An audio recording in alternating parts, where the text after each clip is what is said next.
Hello everyone, my name is Levi and this is my third vlog. So I will share to you my journey experience to process my visa and now I'm here in Australia.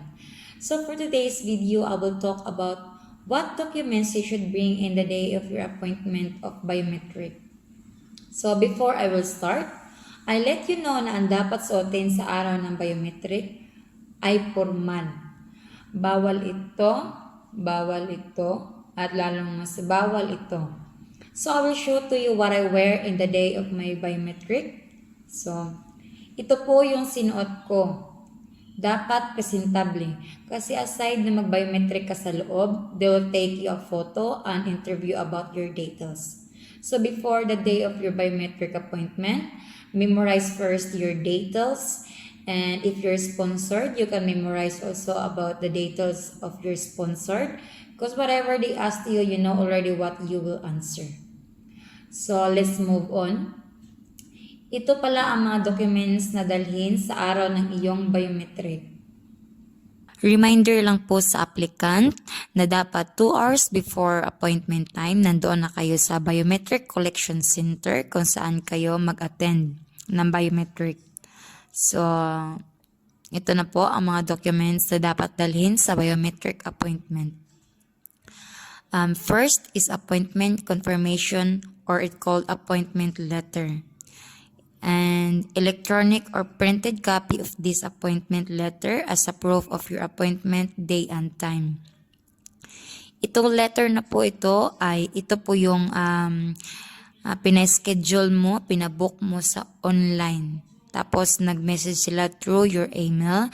And that letter, you will print this because this is one of document you will bring for your biometric. Okay? So, second is valid ID. A valid identification document with your name, date of birth, and photograph.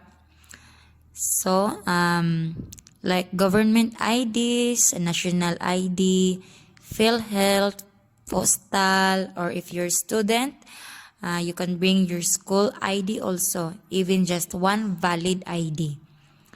So, next is exact amount of money for payment fee. Kasi, pagdating doon may babayaran. Kasi makikita mo naman sa pag-schedule mo ng biometric, pag-book mo na may babayaran ka doon. Katulad sa ginawa ko, at sa babayaran ko doon, 557. So, an applicable service fee in an acceptable mode of payment sa VFS Global. Dapat exact amount yun dalhin mo doon. Remember that. Huwag kalimutan. So, pang-apat, Visa Lodgement Number VLN. Ito po yung letter ng lodgement. It means yung letter na na-approved ka sa Australian Government Department of Home Affairs. Ipakita ko po. Yan po. Kasi isa din yan sa documents na dapat dalhin at ipakita. I-present mo sa biometric. So, the last is valid passport. Huwag kalimutan dalhin ang passport, of course. Yan ang importante. So, yung 5 yan ang dalhin mo na documents sa biometric sa hindi nakakaalam. So, that's it. Thank you for watching. Don't forget to subscribe, like, and share. And see you to my next video.